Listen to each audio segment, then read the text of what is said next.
Welcome back to the weekly roast. For legal reasons, we can't call it the Sunday roast. How's it going, guys? How the hell are you? How are your hearts? And most importantly, for now and forever, how are your heads? It's been a while, my friends. It's been 18 months since we did a podcast. Or as a person in their early 20s might say, after spending less than 1 week in the United States, it's been a minute. It's been a while, guys. Look, I had to take a break from doing the show in order to pay attention to that ugly, awful elephant in the room, otherwise known as life. I had to get my shit together. I had to write a book. I had to sell my soul and flog a few goods and services on Instagram just to keep the wolf from barking at the fucking door. But now we're back. And I've joined the ranks of Go Loud, swapping the bedroom for the boardroom. It's finally time to wrap my thirsty little lips around the corporate teat and milk the breasts of these media bastards for all they're worth. I'm losing sight of shore here with the booze metaphor, but I suspect you know what I'm talking about. Also, actually, from the bedroom to the boardroom sort of sounds like a patronising ad about constipation aimed at busy female working professional, doesn't it? From the bedroom to the boardroom for women always on the go. Talsmart is a herbal syrup that helps ease those pesky bowel moves. Anyway, we're back. We're back, guys. Each and every week, the weekly roast, not the Sunday roast. We can't call it the Sunday roast for legal reasons, okay? The weekly roast, there will be a topic for us to roast and perhaps a movie for us to review, chosen by you, but mostly me and my producer Kieran. Whatever aspect of modern Irish life that annoys, enrages or infuriates you, I want to hear about it. Please let me know. Completely anonymously, okay? Anonymously, you can vent your vitriol in a safe space, surrounded by those equally as cynical as yourself when it comes to this contemporary world. Just let it all out. Let it all out. Just like we do on Instagram, right? At Mehigan Mark. It could be people using their Instagram accounts to write eulogies about celebrity deaths filled with recently Googled tidbits of information in an effort to shoehorn themselves into the cultural conversation. Now, I'm not naming any names, okay? But let's just say it's been 7 hours and 15 days since I've seen somebody lament the death of a person they used to openly ridicule. The world continues to twist and turn into ways and shapes that we all struggle to reconcile with. Anyway, we won't go on about them, okay? The celebrity chief mourners. We know the ones. The rigor mortis has barely set in and they've got the watercolours out. Imagine your entire artistic output being about depicting images of the recently deceased and then having the audacity to pretend it's motivated, I need to cough, by anything else other than a commercial interest. Now look, you can call me cynical, but I genuinely believe there's probably an artist out there, somewhere now in Ireland, in his bedroom, with a 99% finished painting of Sir David Attenborough, just waiting to get the news so he can make a few touch-ups, add a couple of strands of grey hair and get 50,000 likes with his "You're walking with elephants now, Sir David, wherever you are.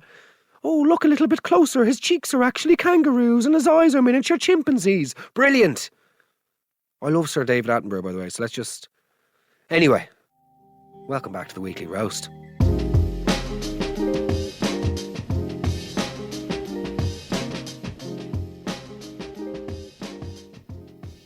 It's the new year.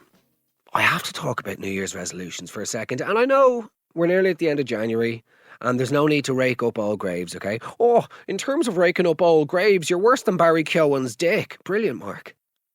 We'll get to the Saltburn gags later, nevertheless.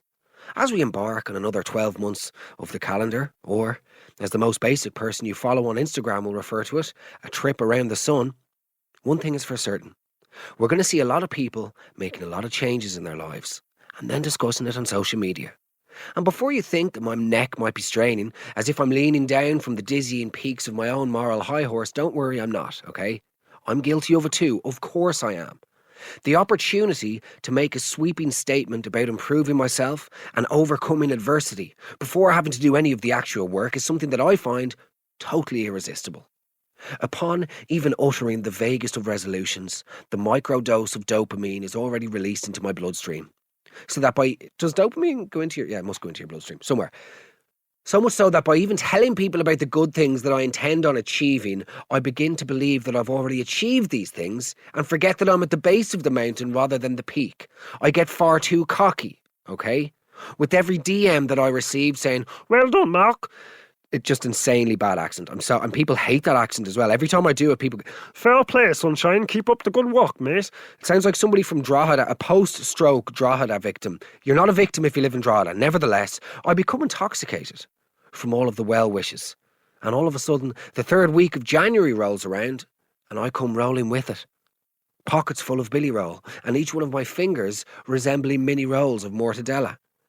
I've forgotten about like the tall order of changes I promised that I would make, and I've neglected any actual diet regime, structural or life changes. And instead, I've basically just followed a few sexy wellness accounts on Instagram that encourage me to do absolutely fuck all and refer to countless strands of narcissism as self-love. We need to get to that. We need to actually do a really deep dive on the modern wellness world and how narcissism is being pushed out there and masquerading itself as self-love.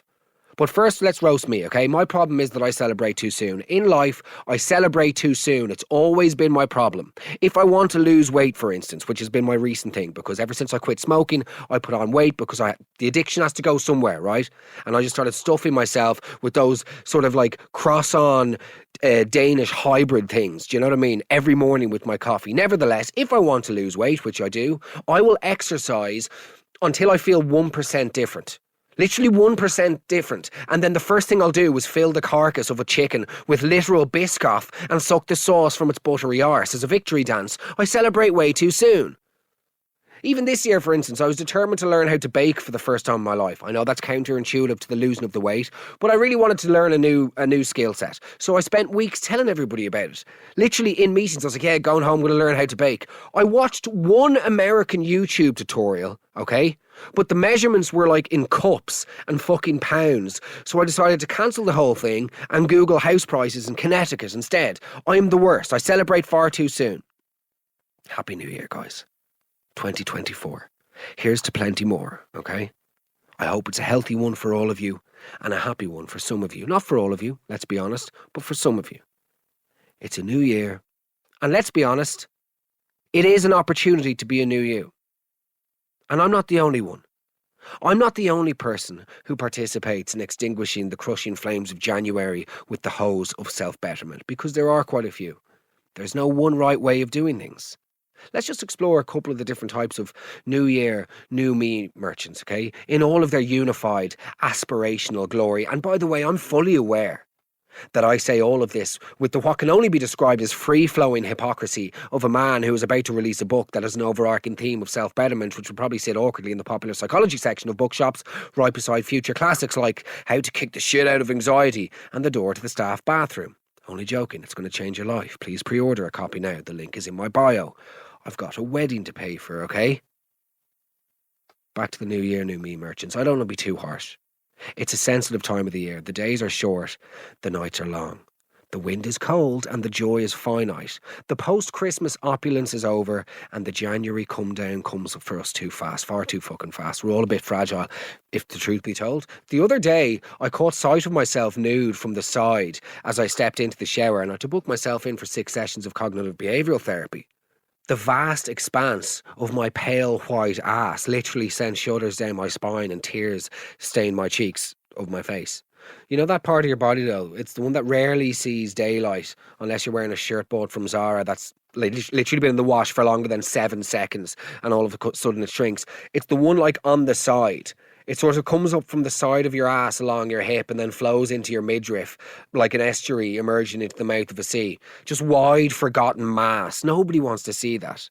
Anyway, you've got the people who post on Facebook, okay? You know, the sort of Facebook-dwelling troglodytes. You know these people. There's one in every town or village. There's usually one perched embarrassingly on a branch of your family tree who sends you fucking Easter Bunny gifts at Halloween, you know? They receive all of their news in the format of forwarded messages on WhatsApp. You know those people.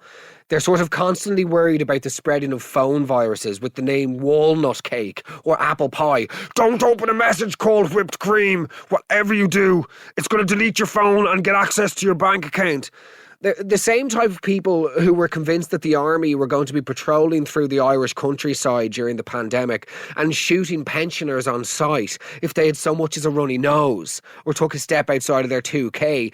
Their irrefutable and most reliable source when spouting any sort of nonsense, usually with racist undertones or vitriol, is always like a friend of a co-worker. No, honestly, Denise, who works with me, it happened to her cousin. You know these people. They're fast and loose when it comes to the post button on social media. Oftentimes sharing fucking pictures of lost dogs in New Jersey, even though they live in New Ross.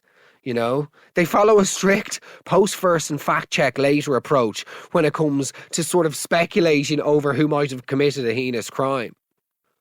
The same people who post vague pictures from hospital wards, right, alluding to some sort of monumental personal tragedy, even though the reality is they're in there for like a broken toe because they fell into a barbecue in a friend's house after having 3 glasses of literally the reddest rosé one can humanly imagine. It looks like poison sunny delight. You know, they always like to blame an invisible enemy for all their own personal shortcomings because it's easier to believe in conspiracies than face your own failures.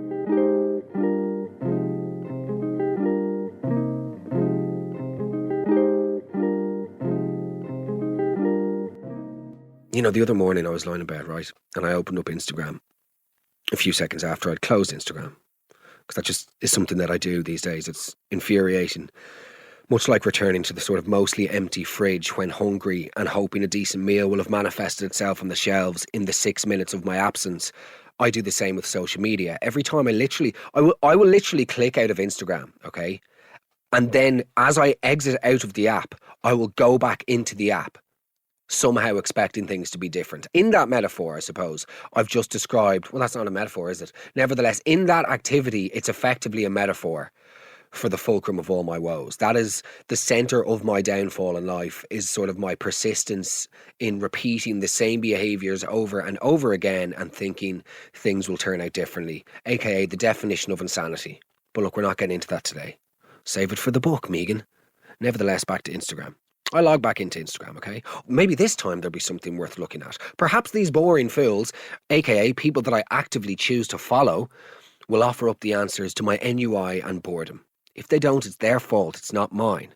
Hopefully, these tedious bastards, who I choose to call friends, will have picked up on my completely silent and subconscious pleas for interesting content, and will finally stop showing me their coffee cups and morning swims and ugly dogs and spud-like children. Today, the algorithm is feeding me inspirational stuff, and that's my own fault. Again, it's all my own fault. Ever since, like, people seem to complain about social media without realising it's literally just a mirror of what you are and search. Ever since I got sober, guilty, I've obviously clicked on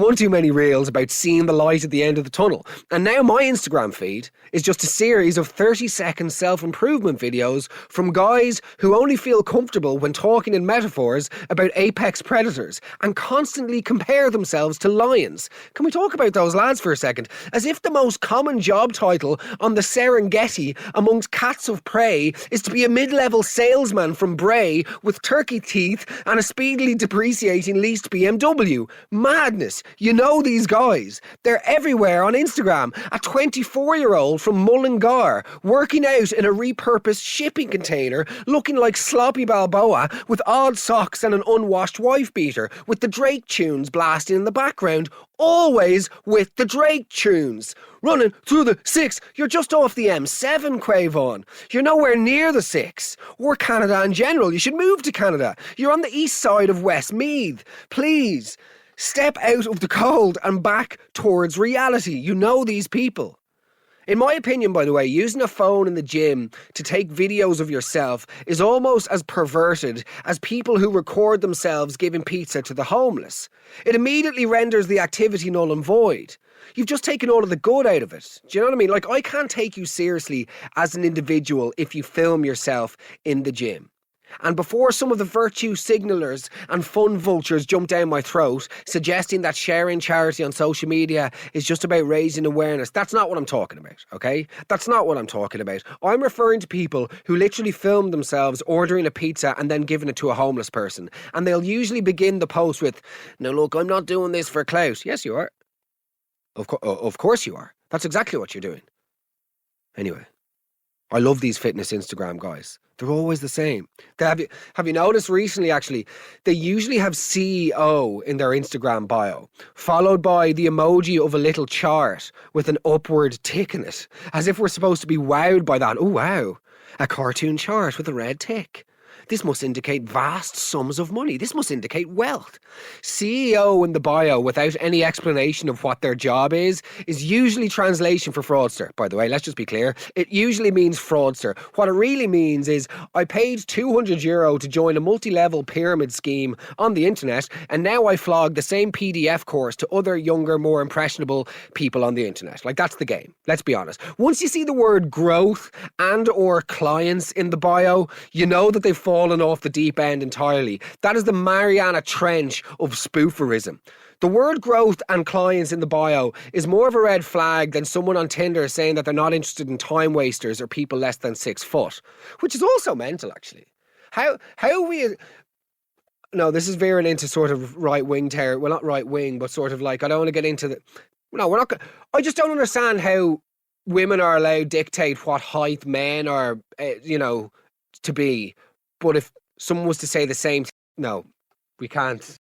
We probably... My producer, Kieran's looking at me going, you're done. You're finished. You're over. Anyway, some of the fitness guys on Instagram, I love them. Have you noticed the trend with these fitness guys when it comes to New Year's resolution? They almost hate resolutions because that's what they do all the time anyway. Like, so they'll post something like, New Year's resolutions are just for cowards who need some arbitrary time of the month to meet these unfinished goals from previous years. Goals aren't for New Year's, they're for every day. And real men smash goals. Once you see real men in an Instagram post, it's time to disengage. Do you know what I mean? It's usually like if you're at a dinner party and somebody begins a sentence with, now look, I'm just asking the question. You know that something racist is going to come out of their mouth, okay? What is your New Year's resolution, Mr. Muscles? Because you're already muscly. You've already done that. Just keep expanding the empire. What empire? You're a part-time personal trainer, and aside from the occasional bit of moonlighting as a dancer for hen parties in Carrick-on-Shannon, you don't really have many we don't really see any empires here. Anyway, the other morning, I log into Instagram, and just as the sunlight of the oncoming day meets my eye, and the iPhone-shaped pacifier is in my hand, I start looking around at the internet. And then this particular morning, I'm greeted by, I shit you not, okay? I'm greeted by a man in his late 30s, if not early 40s, sitting in a wheelie bin in his mum's back garden, filled with presumably ice-cold water, but we didn't fact-check that, we have to assume, assumably filled from the garden tap, and he's dishing out life advice. Let me repeat that. There is a man sitting in a literal green bin, recycling, of course they're recycled obviously, mate, he's in the green bin, brilliant, platitudes about self-improvement, whilst adding in a few curse words as well, just to appeal to the TikTok generation. Now maybe I'm getting old. Well, you are getting old, Mark, you're 33, but I'm 26. But I just don't understand this. Why are you standing on top of empty packets of potato waffles and crushed cartons of milk? There's dripping wet newspaper in between your toes, Gary. Why do you expect me to be inspired? Like, I saw one the other day and he goes, most people will tell you not to do anything. Will they? Most people will tell you... What? This accent... Anyway, I go, most people will tell you not to do anything. Most people will tell you to just sit on the couch and watch Netflix. No, they wouldn't. I don't know anybody that would. Most people will tell you not to pursue your dreams. Again, I don't know one person in my life who go, Mark, listen, don't pursue your dreams, okay? What sort of fucking brain bleed would result in somebody being susceptible for falling for this as inspirational? This is madness. Most people will tell you do nothing. No, they wouldn't. Why are you in a fucking bin? This is insanity. I don't answer to anybody but myself. I'm fairly sure the customer service team in Panda would like to have a word, Gary. The neighbours down the road in 53 of the cul-de-sac have reported the theft of their green bin by a pervert with tribal tattoos and an Under Armour tracksuit. They've caught the whole thing on their Ring doorbell. You did it in broad daylight. Climb out of that bin, bring in your mum's washing, wash the bin juice off your thighs. We've had to wash those fucking bedsheets of yours 3 nights a week. This is madness. What I found the most remarkable about these videos are it's got like 2 million views. Comments underneath, wow, bro, keep killing it. Killing it. He's in a bin.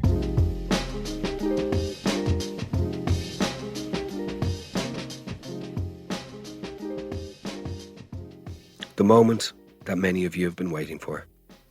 It's the first episode of the Movie Club, which is sort of like an episode within the episode. Nevertheless, the Movie Club.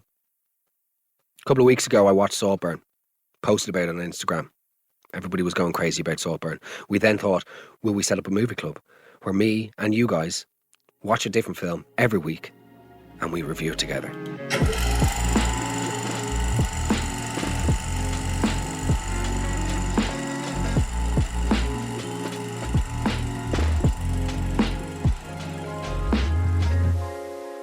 Saltburn, they're saying, is potentially the most divisive film of the year. If you have been living beneath a rock, okay? Ironically, the director of Saltburn assumed the audience has been, by the way, but we'll get to that. Please do not proceed, because there will be spoilers. In fact, there will be, everything is a spoiler. This whole entire section is just one large spoiler. So if you haven't seen Saltburn, you just need to watch it. There should also be a statute of limitations when it comes to spoilers. You know what I mean? Like, Saltburn has captured the attention of the universe for the last couple of months. Like, get your shit together and watch it, okay? Just to bring us all up to speed, okay? The generic description of the movie Saltburn is that it is set in Oxford and North Hampshire, England. The film follows an Oxford University student who becomes enticed with a popular and aristocratic student within his university, who later invites him to spend the summer at his eccentric family's estate. Okay. Look, before I get into the opinions, and I've been sent in some incredible opinions by you, in all honesty, there was a few voice notes that I had to leave out because they were so outrageous, and also so many of them I had to prevent myself and to hold back from just roasting the actual way that some of the voices sounded, but we won't dwell. Saltburn, okay, I thought was good. It was interesting. But it was interesting in the same way it's interesting to watch a teenager with ADHD eat 2 packets of Skittles and then walk into a double period of science class. You knew it was going to be chaos, okay? You knew that mayhem was going to happen, and you could probably predict most of the manic slop that was about to unfold, but you still watch it because it's colourful and it's a break from the norm, and who doesn't love seeing somebody get poked in the ass with a compass stolen out of a math set? That was the sorest thing on earth, actually. Gotcha. You've punctured my fucking ass. Like, that's not a trick. Anyway, if you want my honest opinion, I thought Saltburn was a 7 out of 10. The replies I got from people, it's definitely the most divisive thing I've ever posted about on Instagram. I got one message from an Instagram user the other night. His handle is FurryLord74, okay? So, in case you thought that doesn't give away, you know, the type of guy he was, his message was, I laughed, I cried, I almost tore a lung laughing. Saltburn is a fucked up modern day masterpiece. Okay. Relax there, MySpace goth from 2005. He continued, it was like I was caught in a fever dream and all of my craziest thoughts were made into a movie. That's your craziest thought. Barry Keoghan dancing around a mansion in the nip. That's your... You sound like somebody who would... You literally need white spirits to remove the Dorito stains from your fingertips. You swamp-dwelling pervert. You'll probably be buried in a gamer chair. Do you know what I mean? Saltburn is a masterpiece for the same type of people who might be moved to tears by a Banksy street mural, you know, depicting a mischievous rat stealing from a police officer's back pocket. And that's not a go at Banksy or rats. I just don't think the movie was that complicated or brilliant, you know. If the furthest you've ever veered from your bedroom is the Netflix top 10, well, yeah, of course you're going to be shocked. Firstly, I thought the director was arrogant. I believe that the director of this film was somebody who had probably brilliant experience directing music videos, and I haven't looked him or her up enough, so I probably should have before I've decided to arrogantly do a podcast about it. But I feel like it was the work of somebody who would be brilliant at directing music videos and then all of a sudden found themselves getting the budget for a feature. Secondly, they took us as the audience for complete fools. You know, they spelled everything out in the final scene with the fucking finger paints, you know, lest we missed a single beat of this arrhythmic flame, you know, this arrhythmic fucking 90 minutes or however long it ran for. But then also they explain the very end, but then there's so many massive plot holes that they don't fill in that I'm just like, oh, you're expecting us to believe that and be idiots, but then you also feel like the whole thing needs to be explained to us in the end. I'm not explaining that very well, but basically I just feel like they took the audience for morons. I suppose they'd be right to, because let's be honest, if a billion people saw the film, which they did, maybe if a couple of 100 million people saw it, a large portion of those are morons. Anyway, what I don't understand is how Oliver goes so quickly from being this perverted sort of lingerer, a complete social pariah with the etiquette of a toddler. He's got the etiquette of me as a toddler for the first few minutes in a stranger's house. Do you ever get that? When you were a toddler and you'd be brought over to a stranger's house, and for the first 15 minutes you'd have to hide behind your mum's legs and you just look at the floor if somebody offered you a Capri Sun or an umbongo. Do you remember umbongos actually? But within 30 minutes you'd be up on the roof with one of the dad's golf clubs conducting the rest of the children like a youth orchestra. It annoyed me the way Oliver's character was so extremely uncomfortable being around people for the first 19 minutes or so of the film. But then as soon as he gets to Saltburn, he's waltzing around with the confidence of a coked up South Dublin accountant. Do you know what I mean? He's able to woo anybody and chat to anybody at their own level, and the transition was just far too quick. And I know some people say that he was a psychopath from the outset, or perhaps he was radicalised by the reaction to the death of Pamela. Do you remember when Pamela died and the mother, Rosamund Pike, who delivers a phenomenal line, I was going to make another cocaine joke, but that won't help the sponsors. Please sponsor. Was it whenever the death of Pamela occurred and Rosamund Pike delivers that phenomenal line where she says, oh, that girl will do anything for attention? Lots of people messaged me and said, oh, that was the moment that he changed. But I'm going, well, hold on a second here. If he was a psychopath from the outset, okay, and his entire plan was to penetrate and permeate this family and, destroy them, the death of a bystander, a problematic bystander who was clearly troubled and also moved within, very dubious circles of criminals and murderers, why would her death or their careless reaction to her death have any sort of effect on him? Do you know what I mean? That doesn't make any sense. If he was a complete sadist and able to deploy all of these sort of really advanced psychopathic behavioural techniques of mirroring, blah, blah, blah, he wouldn't have the empathy to care about Pamela's death in the first place. So that doesn't add up to me. All right?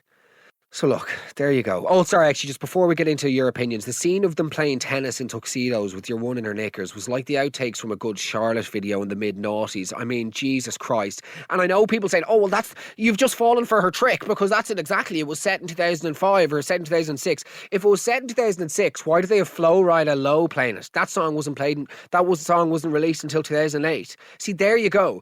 She expects the audience to be idiots, treats us like idiots, but then also trips herself up. Because I think the director, who's the director again? One sec.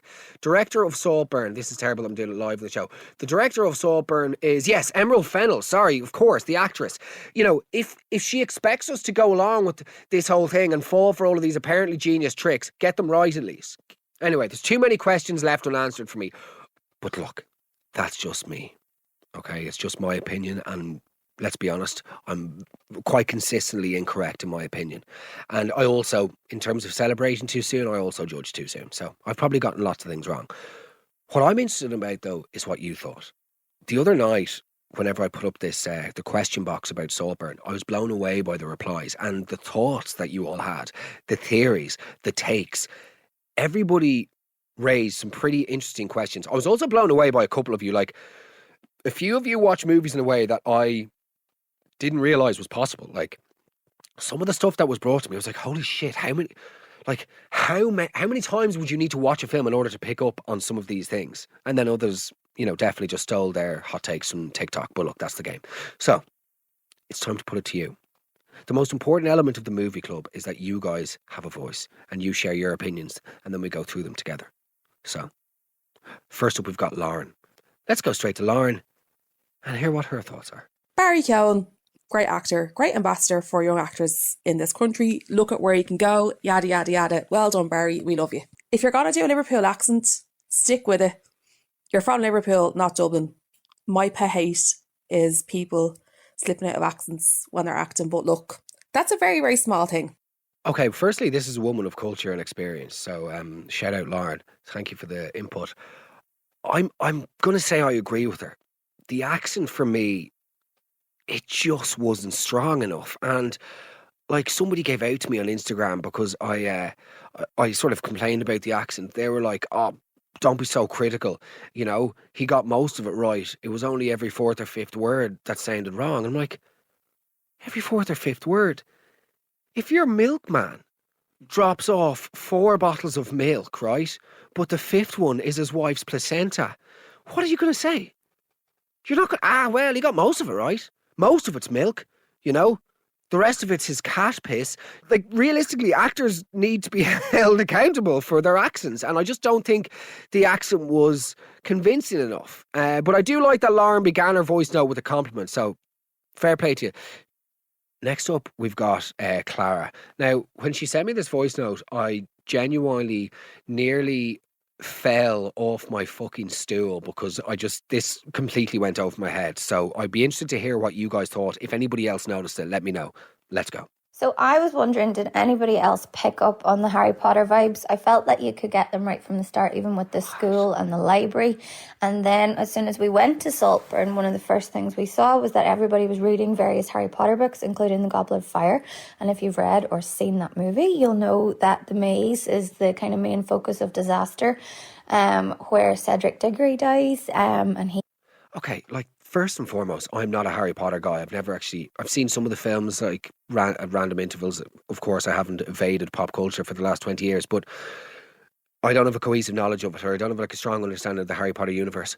But I'm just in awe of how somebody's mind works like that, wherein she was able to pick up on all of this stuff. Or were they really obvious things that I just completely missed? He's like, the handsome hunk, a bit like Felix, and the centre of the maze was the place where they got transported to Voldemort, and the centre of the maze was where Felix died. I just felt that the books kept featuring in a lot of those outdoor chill scenes, which was like a bit of foreshadowing.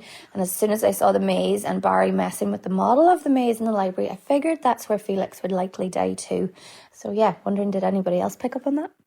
Absolutely not. I certainly didn't. If anybody else did, you deserve some sort of Blue Peter award, or I'll see if the guys in Go Loud can send you out a bouquet of flowers, because that is bananas to be that perceptive. My hat is off. Now, I was sort of questioning as to whether or not I should include this, but I suppose at the end of the day, I'm not here to dictate how you guys think and speak, so I thought I would include it. This is an interesting perspective from Claire. She's obviously a woman of culture. She obviously lives a vibrant life. She obviously enjoys all of the finer things that the world has to offer. She's an interesting person. Let's hear what Claire has to say. The bath scene is a normal Saturday night in a gay sauna. Have it on good authority, so it's not really that shocking. People are snowflakes. Good stuff, Claire. Thank you for that. Tell me this, when you were in film school in New York, what semester was that wherein they discussed gay saunas and the bath scene? To be brutally honest with you though, I do think that she raises a good question in terms of the bath scene. Lads, it was not that shocking. And oh, brilliant, Mark. Is that because you went to an all-boys school? It might be. Oh, brilliant, Mark. Is that because... Yeah, okay, brilliant. Grant, whatever. Was it that shocking? No. I suspect if you were to have seen it in a cinema, or if you were in the company of your parents, then it would be horrendous. But like, just to see slurping the semen water from the bottom of the bath, I don't think it was that bad.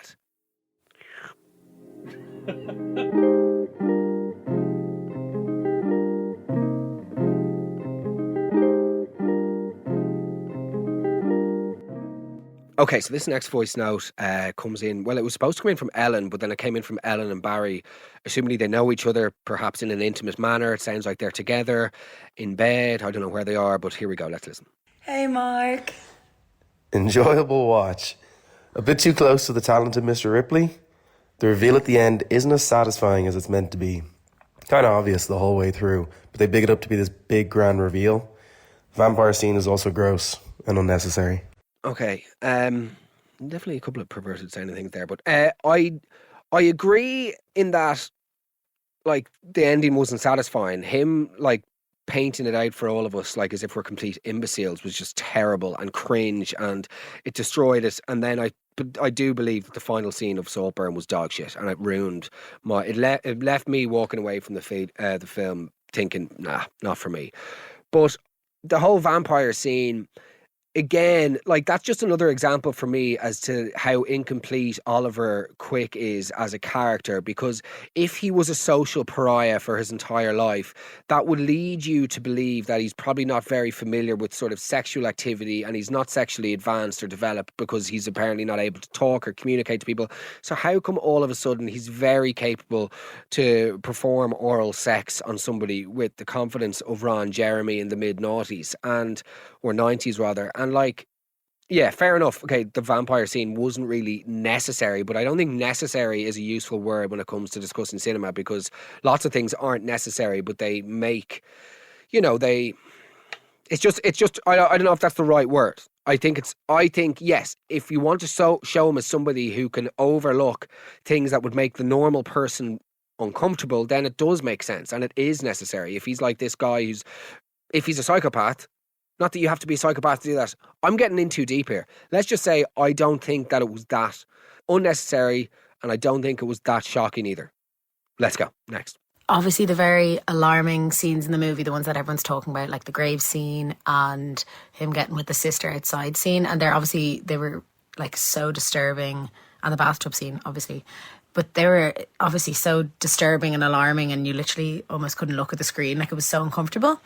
But there was that one scene in the movie that just really stuck out to me as the turning point of the movie, where it kind of seemed lighthearted before and now. So wait, firstly, someone's got a case of the obviouslies. Secondly, you found some of these scenes disturbing and you couldn't look at the screen, but you thought it was lighthearted up until this point. Would you define slurping semen bathwater whilst on all fours and obsessing over the resin left out of Felix's foreskin to be lighthearted? Just asking.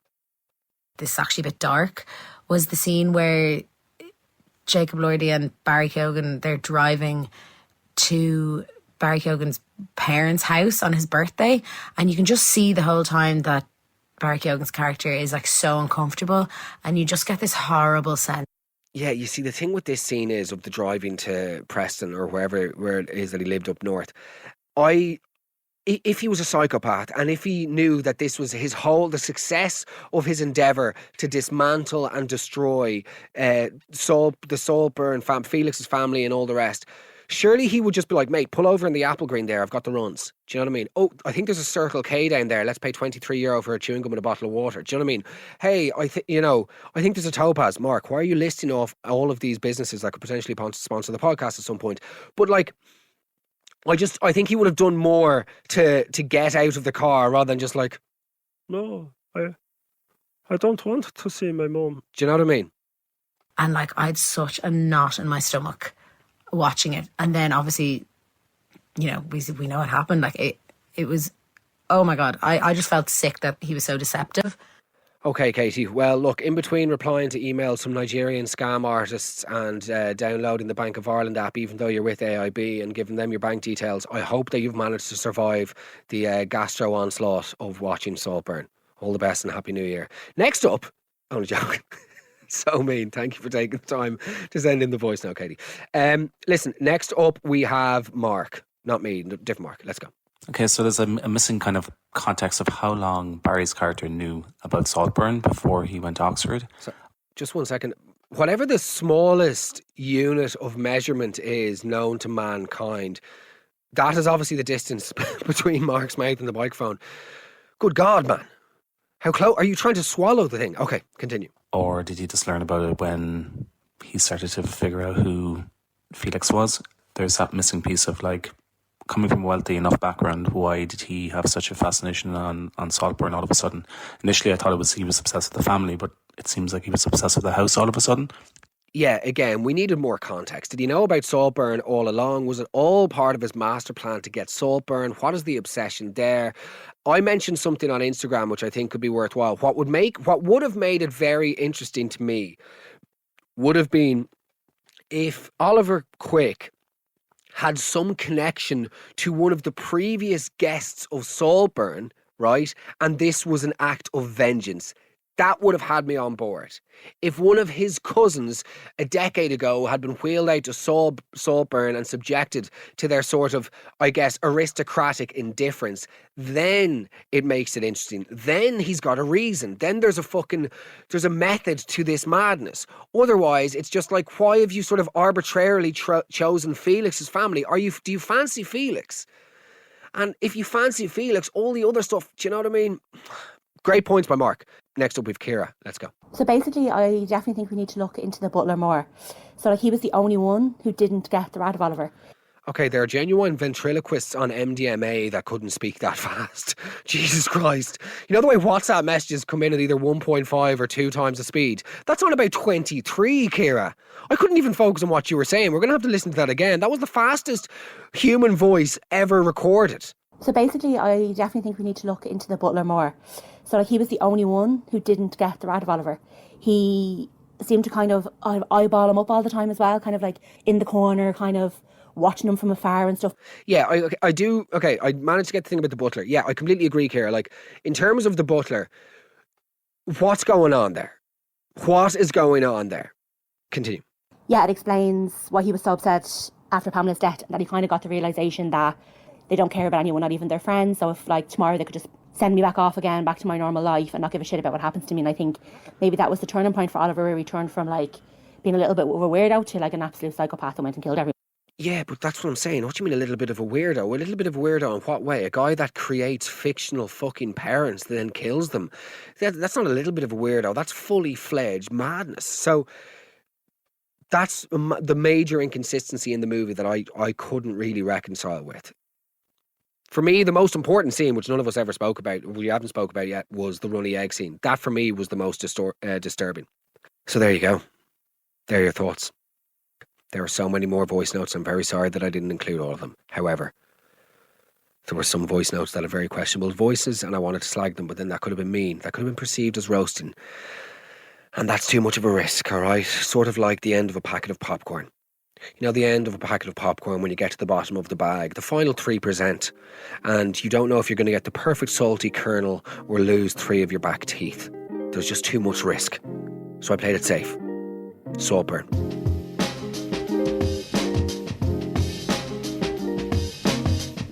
Thank you so much for listening, guys. It feels very, very good to be back recording podcasts. It's been far too long. And thank you everybody who's shown me support on Instagram at Mehigan Mark over the last 18 months since I last recorded, since we last released a show. Thank you to everybody who's came to one of the live shows last year. And thank you to everybody who has pre-ordered a copy of the book. If you haven't pre-ordered a copy of my book, please consider it. The link is in my bio. So listen, the movie club, the weekly roast. Every week, guys. We're going to be reviewing stuff, we're going to be roasting stuff. We might even throw in a little bit of romance stuff as well. It's all ahead of us. DM me on Instagram at Mehigan Mark with whatever movie you want me to roast. DM me on Instagram at Mehigan Mark with whoever you want me to roast. DM me on Instagram at Mehigan Mark with the life experiences that you think deserve roasting. It's all open. It's all available. It's all there for the roasting and the reviewing and potentially the romancing. We're going to be back every Wednesday on the Go Loud app or wherever you get your podcasts. The weekly roast. Can't call it the Sunday roast for legal reasons. Mark Mehigan's weekly roast. Every Wednesday. No messing. Through hail or shine. Let me know what you thought of the show. DM me on Instagram at Mehigan Mark. All the best. I hope you're having a good week. Let's go.